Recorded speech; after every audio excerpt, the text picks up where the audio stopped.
Ako si Glenn, ginaingon. Ayaw tugbangi ang nahimo kong sa.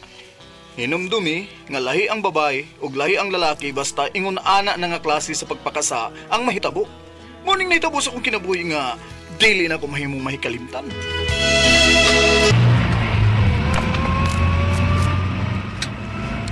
Asa ko nimo dad Glenn? Asa pa adto ta sa mabugnaw nga dapit? Do, uy, kadinalian sad nimo, uy. Mo pa gani pagsugot na ko nimo. Nya adto dayon ta? Bati ako eh. Si Dugayan. Kung man natog check-in, manaw din taog mo dayon. Nga mo din ta. Kuto ba yan ang kumbati babos ka man? Kung pa lang kumaibog nimo ay, di tagit ka sugtuin. Ay asawa pa ya ka. Pero unsao naibog man ko nimo mo nang bahala na lang ni.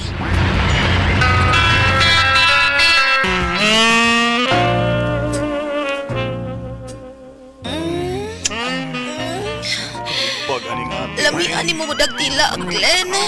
Baga ani ate. Imong kamot. Ikumot ni mo sa kong boobs. Lami. Kalami.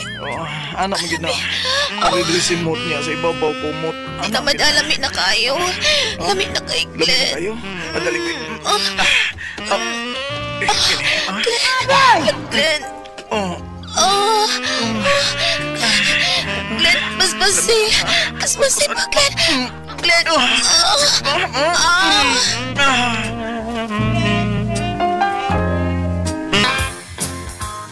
Unsa? Ang akong bana nakita nimo nga may kuyog nga laing babae dito sa downtown? Stang labi nga yun nila. Klaro yung doon na sila relasyon yun. Mahimo ba, Bador? Ayaw butang-butang yung usa nga akong bana? Oh. Butan si Glenn. Ug dili siya makahimo sa pagbudi nako. Naranay mo, buto ko bag di ba, day? Pankining ako, day, ka, no? Sulti lang ko sa tinuod. Day, kan, hay, day, liya. Isulti lang ko sa tinuod. Moabot gani ang higayon nga masuta ni mo nga doon na siya kabit. Pasli na siya, oy. Og, niyara ko, ha? Paabot ra ko ni mo. Kaya hangtod karon gugmag yapon ka. Bador? Unsa? Wa pa mauli ang imong bana? Wa palagi, ma. Basig nag-overtime. Para makasiguro ka kung nag-overtime o wa. Tawag yung opisina. Gitaw ka naman ako, ma. Nya? Iya tong kauban ang nakatubag. Nag-overtime ko, no? Pero mag-alas 3 naman pasado sa gabi eh. Wa pa man mauli. Kung mag-overtime na sila, mga alas 8 mauli naman na siya. Adios. Klaruha na, oy. Kay basig may kabit ng bana mo. Ug tuaron siya ni lumlum sa iyang kabit. Ma!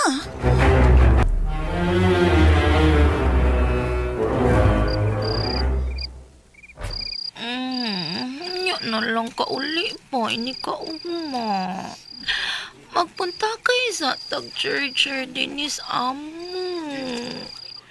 Sige na pa, Di lagi na pwede. uli. Di pwede masuko gid akong asawa kung di ko makauli rong gabi una. Mangita pam gani kung unsay akong ikatarungan rong gabi eh. Dugay kay kung nauli. Di ko gustong mauli ka. Mawini ako ganahan mo ba? Mahilig kay ka sa sex ba? Mo sa ni gusto na ako. Hangtod sa suratong panagtita ha. Ani unya tas among bahay para makasave ta sa gasto ha. Sige. Sure tag maayo. Okay ka rin. Ha? Nya, arin ako ha.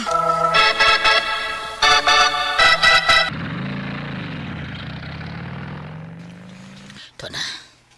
Pasirit ang padaga ng motor sa gisakyan sa banang dili ah.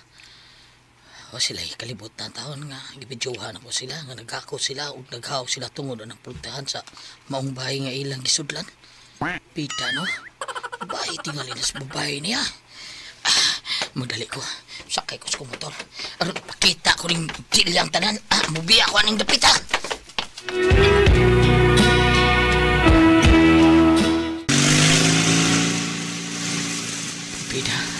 Abi na kung adto sila mag-abot sa downtown diyang gisundan ko siya ang gisakyang motor ni Glenn. Pero bida man usar man ka bahay dahil adto diyan niya. Nakita din ako diyang kabit nga mo imiablis po tahan. Pauli lang sa bahay. Ugma na kong kikita kang dilya.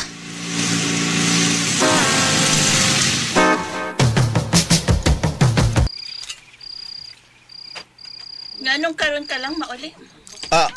Oy. Lapas alas 11 na sa gabi. Kwan. Sorry ka day ha. Ang akong kauban sa trabaho ba? Nangimbit tarong gunong panihapon sa iyong birthday ko. Kinsang kaubanan nimo ha? Babay o lalaki?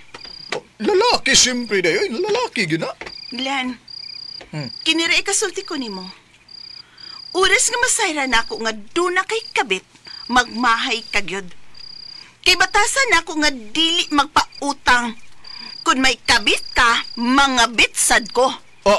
Day Delia.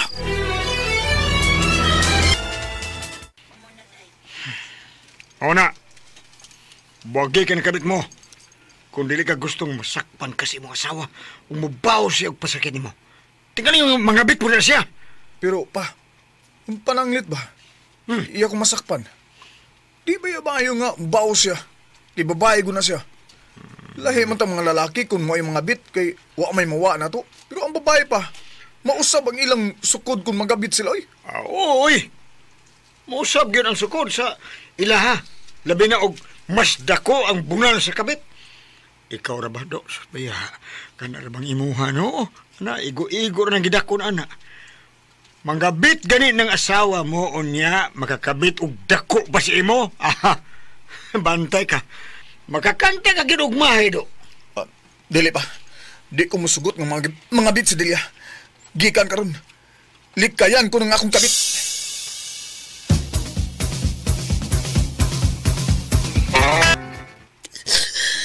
May kabit ka di ay siya. Higitay ko gipatian. Day, hindi na ako nakuha kanila. Naghahaw sila gawas sa portahan sa mga bahay. Pandito ka sud, no? Siguro ko, nagtagay sila sa kalipay, day. Pes, di na kinahanglang musudya pa ko niya. Ipasa na ko karon dayon ng maong video. Og pagkahuman, magkuyog tabador. Buutan man ko, day. Buutan bitaw, pero musugot ka. Oo. Dako ko gusto niyo. Kini nga ako isultin mo, day. Kung magbuwag mo si Umbana, arira ka na ako. Magaling kang kupal ka. Butan kay kuno. Buutan mo lang. Bahalag dili pa mi magbuwag. Buhaton kong iyang gibuhat ako. Tanan na, magkuyog ta. Ganahan ko nimo kay buutan man ka. Day. Manutag mo, tel. Ayaw, day. Ayaw. Uyap na ta, ha? Ayaw. Di gyud ka? Ito na. Lagi.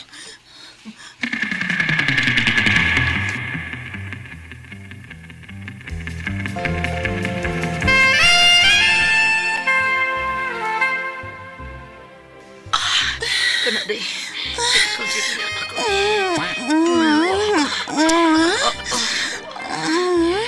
Day, abi mo kung bisan may bana pa ka, pero... Napay ko niyo. Tay, sabi ka. Kini po. Malukod makakalit, eh. Kini po.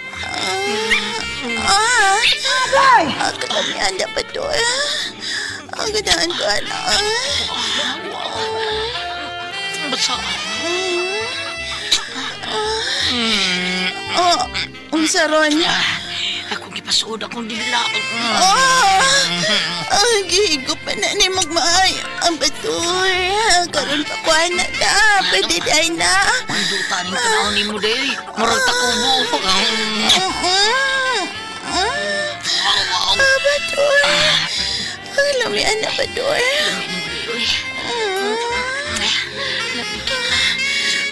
Bawas ako, eh. Sige, bawas. Ikigulitan ng ako. Sige, gulitan. Bata. Dito. Dada.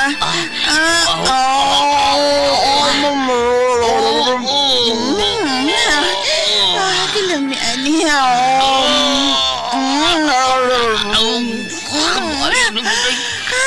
Mag-inong gidua-duaan sa iyong dila. Ganahan ko, ani. Dako kaayo. Taas pagit kaayo. Umiga na di mo. Umiga na. Basta ka, Hilda. Ang sama. Dali. Ako dali sa babaw. Ikidada. Dali sa isap na ako.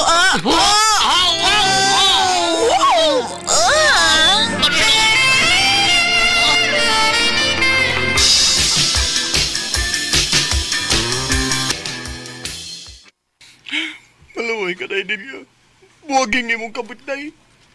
Kay, wa naman ko sa akong kabit, gay. Gibuwag ka naman ako siya, day. Bala ka diha. Huh? Di na ko makahimo sa pagpakigbuwag niya. Dili naglan. Delia, di ka angay nga mubaw sa papangabit, day. Lalaki ko, day. Way mawa na ako, day. Nga lalaki man ko. Ha? Saba de istorya nimo ay. Huh? Bisag unsa pay mo isulti. Dili na ko maminaw nimo. Oh. Nahigugman ako sa akong kabit. Unsa? Og ikisad-an ani. Ikaw ang unang nagluib sa tong kaminyoon. Oh. Ikaw ang sad-an sa tanan. Day, Delia.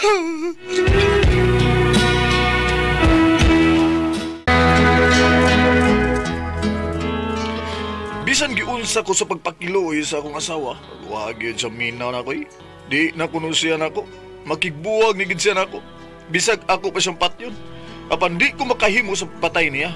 Bisan pag mudapat niya. Kay ako ang unang nagluib sa among kaminyoon. Ako ang unang nagbudhi niya. O ito mga kasama, ang kaagi ni Glenn, din nilang tulumanon. What's the style? Ako ang unang nagbudhi niya style.